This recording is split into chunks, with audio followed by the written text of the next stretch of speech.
కాదు, 5 నిమిషాల్లో 50, 6 నిమిషాల్లో 60, అది లక్ష్యం. వార్తలు ఇచ్చేయాలి ఫాస్ట్గా. వాటి వల్ల వీటి గుణం పోతుంది. తర్వాత ఈ వార్తకి వెనకాల దుర్గాప్రసాద్ గారు ఇలా అన్నారు, రామ్ ప్రసాద్ గారు ఇలా అన్నారు. ఈ వార్త వాళ్ళే ప్రతిస్పందన ఎలా ఉంది, మళ్ళీ దాని ప్రతిస్పందన ఉపయోగం లేదు అయినా ఉంటుంది. మళ్ళీ అంటే అవి మనం తగ్గిస్తే మంచిదని. ఇక మీకు అంటే ఇంత అనుభవం ఉంది, సుమారు 40 సంవత్సరాలు ఈ ఫీల్డ్లో ఉంటున్నారు. చాలా మంది రాజకీయ నాయకులు కానీ, సినిమా యాక్టర్లు, అలాగే ప్రముఖులు, ఇండస్ట్రియలిస్టులు అందరూ కూడా మీతో పాటు ఇంటర్వ్యూ కానీ లేకపోతే మిమ్మల్ని మాట్లాడడం కానీ జరుగుతుంది. పరిచయాలు కూడా ఉంటాయి. బాగా అంటే అప్పుడు బాగా మీకు ఊహ తెలిసిన తర్వాత అంటే న్యూస్ రీడర్గా జాయిన్ అయిన తర్వాత ఏ ముఖ్యమంత్రి గారిని ఇంటర్వ్యూ తీసుకున్నారు? అందరూ, ఎన్టీ రామారావు గారు దాకా కూడా అందరూ. ఎన్టీ రామారావు గారు, అంతకుముందు అంజయ్ గారు, చెన్నారెడ్డి గారు, బ్రహ్మానంద రెడ్డి గారు వాళ్ళు లేరు. అది చాలా టీవీ రాలేదుగా. చంద్రబాబు నాయుడు గారితో 6 సంవత్సరాలకు పైగా ప్రజలతో ముఖ్యమంత్రి అని ఒక కార్యక్రమాన్ని నిర్వహించాం. అది దూరదర్శన్ చేసింది. అదేంటంటే సాయంత్రం 6:30కి మొదలయ్యి ఒక అరగంట పాటు రోజు ప్రతి సోమవారం ఆయన స్టూడియోకి వచ్చేవారు. ప్రేక్షకులు తమ సమస్యల్ని నేరుగా ముఖ్యమంత్రి గారితో ప్రస్తావించేవారు. మధ్యలో నేను సంధానకర్తగా ఉండేవాడిని. అంటే పరిచయం, సార్ ఈయన నల్లగొండ నుంచి ఈయన రాజోల నుంచి మాట్లాడారు ఇలా అంటే ఆ సమస్య చెప్పేవారు. అంటే ముందే ఈ శాఖకు సంబంధించిన సమస్యలు చెప్పండి అనేవాళ్ళు. అవి చెప్పేవారు. ఆయన స్టాఫ్ ఉంటారు, వాళ్ళు నోట్ చేసుకునేవాళ్ళు. వీటిని వచ్చే వారం లోపల కొన్ని పరిష్కరించేవారు. కొన్ని పరిష్కారం అవుతాయి, కొన్ని కావు. ఎందుకంటే అది ఒక రోజులో అయ్యే పని కాదు. సార్ మా ఊరికి రోడ్డు లేదు అంటారు, 10 రోజులు వేయగలమా? దానికి డబ్బులు ఎక్కడ? అలాగే స్కూల్ లేదండి, కొన్ని శాంక్షన్స్ ఉంటాయి. అదే ప్రజలకు ఉపయోగపడే, అంతే పర్సనల్ కాకుండా ప్రజలకు ఉపయోగపడి వాళ్ళు నోట్ చేసుకోవడం అలా జరిగేది. అయితే ఇప్పుడు సెక్యూరిటీ చూస్తే అండి, ఇప్పుడు సెక్యూరిటీ అయితే చీఫ్ మినిస్టర్ మనం వెళ్ళాలనుకోండి, మాది gate 1, gate 2, gate 3, security 1, security 2 అలా గేట్లు అన్నీ ఉంటాయండి. పర్మిషన్ తీసుకోవాలి, అన్నీ ఉండేవి. మరి అప్పుడు ఏంటి సార్, అప్పుడు ఎలా ఉండేది పరిస్థితి? సెక్యూరిటీ కానీ ఇంత ఉండేది కాదు, కానీ ఉండేది. అంటే నాకు కలిగినటువంటి అదృష్టం ఏంటంటే, అంటే వీళ్ళతోటి టీవీలో పరిచయాలు ఉండటం వల్ల, చేయటం వల్ల ఎవరు ఆపేవారు కాదు. చూడగానే మిమ్మల్ని పంపించేవారు. వారు కూడా పెద్దగా టైం ఏం కాకుండా లోపల పిలిచి మాట్లాడేవారు. నేను వ్యక్తిగతంగా నా గురించి ఏం అడుగుతాను, సార్ ఈ ప్రోగ్రామ్ అండి ఇదండి, వచ్చే వారం ఇచ్చేద్దాం. సరే. అయితే మరి రాజశేఖర రెడ్డి గారితో ఏమన్నా పరిచయం ఉందండి? ఆయన వచ్చి సీఎంగా అయ్యంగానే ఇలాంటి ప్రోగ్రామే ఒకటి చేద్దామని అడిగాము ఆయన. నేను ఇలాంటిది చేయను అన్నాడు ఆయన. ఇది జాబులాగా నేను చెయ్యనిది, నేను వస్తాను, పత్రికా విలేకరులందరినీ పెట్టండి, వాళ్ళు అడిగిన ప్రశ్నలకు నేను సమాధానం చెప్తాను, నువ్వు దానికి సంధానకర్తగా ఉండు. అలాగే సార్, ప్రెస్ మీట్ లాగా అది చేశారు. అంటే ఆయన దృష్టిలో ఒకటి ఉండేది, ఈ ప్రజల నుంచి వస్తున్న ఫోన్స్ అన్నీ వాళ్లే చేస్తున్నారు. ఒకటి నన్ను నేరుగా అడిగాడు ఆయన. ఇప్పుడు ఆయన ఏ స్వర్గంలో ఉన్నాడో తెలియదు కానీ, ఏం ఛాన్సరు, ఈ ఫోన్లని మీరు చేస్తున్నారా వాళ్ళే చేస్తున్నారా అంటే, సార్ ఫోన్ కాల్స్ నిజమే సార్, వాళ్ళ అందరూ చేస్తారంటే మీరు సర్దుతారండి, మీ ఉద్యోగం కదా, అట్లా మాట్లాడాడు. అలా జరిగేది. తను కూడా సమస్యల్ని నేరుగా పరిష్కరిస్తాడు, ఎక్కువగా దాన్ని జాగు చెయ్యరు. మీరు టీవీలో వార్తలు చూస్తున్నారు కదా సార్, అప్పుడు అంటే పాలిటిక్స్కి, అప్పుడు రాజకీయాలకి ఇప్పటికీ అన్నా మీరు అవగాహన ఉందా? ఏమన్నా చూస్తుంటారా? అన్న అవగాహన ఉంది. మీరేం చేస్తారు అంటారు. అంటే ఇప్పుడు రాజకీయాలు 12 ఏళ్ల పిల్లాడి దగ్గర నుంచి 80 ఏళ్ల ముసలాడి దాకా అందరికీ అర్థమవుతున్నాయి. కానీ ఎవరు ధైర్యం చేసి ఇది ఇలా అని చెప్పే పరిస్థితి లేదు. అంటే ఎవరికి కూడా నిలకడ లేదు. ఓకే. నేను ఇవాళ ఇలా చెప్పానంటే రేపటిదాకా ఈ మాట మీద నిలబడే అవకాశం లేదు, మార్చేస్తాను, కాదని చెప్తాము. నేను అనలేదంటాడు. అన్నిటికీ మించి నన్ను ప్రజలు తప్పుగా అర్థం చేసుకున్నారంటాడు.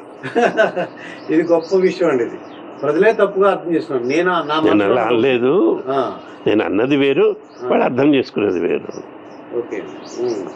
వాళ్ళతోటి వాగ్యుద్ధం అనవసరం. కానీ ఒకటి మటుకు జరుగుతుంది, మన సమాజం మీద 2 వర్గాలు విపరీతమైన ప్రభావాన్ని చూపిస్తున్నాయి. ఒకటి రాజకీయాలు, 2 సినిమాలు. సినిమా వాళ్ళు మేమేం వాళ్ళని చెడగొట్టాలని తీయట్లేదు, వాళ్ళు అడుగుతున్నారని తీస్తున్నామంట. ఎవరైనా మిమ్మల్ని వచ్చి అడిగారండి ఇలా చొక్కా లాగులు లేకుండా సినిమాలు తీయమని, లేకపోతే కథలు ఇష్టం ఉన్నట్టు చెప్పమని? అంటే వాళ్ళు మేమేం చెప్పాము, మీ దగ్గర ఉన్న కథలే మేము చెబుతున్నాం అంటారు. అంటే 10th క్లాస్ ఇంటర్మీడియట్ గర్ల్స్ అదే ఆ వయసులో ఉన్న పిల్లలు ప్రేమించుకోవడం ఒక ప్రేమేనా? అన్ని పనులు దానికి ఒక పద్ధతి కానీ ఇది కానీ ఏమీ లేదు. ఎవరు ఎందుకు చెప్పారు? ఇంకా ఏంటంటే వితండవాదం చేస్తారు. ఆ గుళ్ళ మీద ఆ బొమ్మలు చూపిస్తారు, అవి లేవా, మీరు గుడికి తీసుకెళ్ళావని చూపిస్తారు. మేము చేస్తే తప్పేంటి? అలాగే ఇప్పుడు కొత్త కొత్తవన్నీ వస్తున్నాయి. పెళ్ళిళ్ళే చేసుకోవాలా, పిల్లల్ని కంటానికి పెళ్ళిళ్ళు ఎందుకు?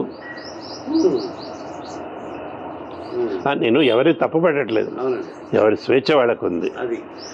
ఆ అడిగే ముందు ఇది ప్రభావం, మీరు మీ ఇష్టం, మీ జీవితంలో మీరు చేసుకోండి, ఎవడు అడగడు. ఒక సమాజ వేదిక మీద వచ్చినప్పుడు అవి అడగాలా వద్దా, అవి చెప్పాలా వద్దా? అలాగే రాజకీయాలు కూడా. నిన్న నేను ఒక మాటని ఇవాళ నేను అనలేదని నన్ను మీరు తప్పుగా అర్థం చేసుకున్నాడు, చూసేవాడు ఏమంటాడు? ఆ ప్రభావం అవి తగ్గాలి అంటే మన టెలివిజన్ మాధ్యమం నిజాలనే చూపించాలి, వ్యాఖ్యానాలు తగ్గించాలి, అప్పుడు ఉపయోగపడుతుంది. అయితే మీరు ఈ సినిమాలు అన్నందుకు ఈ సినిమా హీరోలు లేకపోతే హీరోయిన్లు వాళ్ళతో పరిచయాలు కానీ ఇప్పుడు మాట్లాడటం ఉంది, పెద్దగా పరిచయాలు లేవు. నాకు తెలిసినంత వరకు అండి. ఇదివరకు ఏం చేసేవారంటే ఇప్పుడైతే సెల్ఫీలు తీసుకున్నారు. పూర్వం అయితే ఆ సినిమా వాళ్ళ దగ్గర ఆటోగ్రాఫ్లు తీసుకున్నారు. అంటే అటువంటి వాళ్ళతో ఏమైనా పరిచయం ఉందా? లేకపోతే నా ఆటోగ్రాఫ్లే చాలా మంది తీసుకున్నాను. సినిమా యాక్టర్లు అండి, వాళ్ళకి సరదాగా ఉండేది. పేర్లు ఏమైనా చెప్పగలరా అండి? వీళ్ళందరూ నాకు చెప్తేనే వాడు శ్రీనివాసరావు వీళ్ళంతా. తర్వాత వేరే చోటుకి వెళ్తే కూడా వాడు అంటే నేను సినిమాల్లో వేసి విడుదల కాని సినిమాలు ఉన్నాయి. అలాంటి సందర్భాల్లో వెళ్ళినప్పుడు మర్యాదగా మాట్లాడతారు. వేరే వాళ్ళకి ఇచ్చే మర్యాదకి నాకు 10 ఎక్కువ ఇస్తారు, వచ్చి పలకరించి. ఇవి ఇదే సందర్భంలో వేడుక ఇక్కడ హైదరాబాద్ వేదిక కూర్చుంటే సాయి కుమార్ వచ్చారు. నేను తెలియదు కదా అని గప్చిప్గా కూర్చున్నాను. అంత దూరం నుంచి నడిచి లేచి వచ్చాడు ఆయన. లేచి వచ్చి సార్ నమస్కారం అండి. నమస్కారం సార్, నా పేరు సాయి కుమార్ అండి. అన్యాయం మీరు ఇట్లా మాట్లాడారు అంటే నేను ముఖతః కలవలేదు, కానీ మిమ్మల్ని చూడకుండా మాకు రోజు గడవదు అంటే చాలా సంతోషం అండి, మీరంటే నాకు చాలా ఇష్టం అండి అన్నాను. వాళ్ళ నాన్నగారు కూడా చెప్పారు ఆ మాట, పిజే శర్మ గారు. ఆయన మద్రాసు నుంచి వచ్చినప్పుడు ఏదో ప్రోగ్రామ్కి స్టూడియోకి వచ్చారు. ఆయన చెప్తే ఇంకా చిరంజీవి, బాలకృష్ణ వాళ్ళని సార్, నాగార్జున, అక్కినేని నాగేశ్వరరావు గారు, ఆయనతో నేను ఇంటర్వ్యూలు చేశాగా. ఇంటర్వ్యూ చేశారు. ఓకే అండి. ఆయన ఇంకా ఎక్కువ జోక్స్ ఎక్కువ ఉంటాయేమో. ఆయన పైకి ఎంత కనపడతారో అంత సీరియస్గా జోక్ చేస్తారు. అమ్మో, ఆయన స్టూడియోకి వచ్చారు. నేను అన్నపూర్ణ స్టూడియోస్కి వెళ్ళి షూటింగ్ చేసాం, అవన్నీ ఉన్నాయి. మరి ఎన్టీ రామారావు అది చివరిలో ముఖ్యమంత్రి అయిన తర్వాత వెళ్ళాను. వెళితే వెళ్ళిన రోజు ఆయన గొంతు బాగాలేదు. మా గొంతు బాగాలేదండి, మిమిక్రీ కూడా చేస్తున్నారు మీరు అంటే సరే మళ్ళీ తర్వాత చేద్దామని. అలాగే సార్ అప్పుడు చంద్రబాబు కింద నిలబడి ఉన్నాడు ఓకే. వాళ్ళ ఇంట్లో. ఆ. ఆయన కేవలం అల్లుడే. ఉమ్. తర్వాత ఈయన సీఎం అయ్యాడు. ఇవన్నీ ఒక ఎత్తండి. నేను మర్చిపోలేని జ్ఞాపకం ఇంకోటి ఉంది.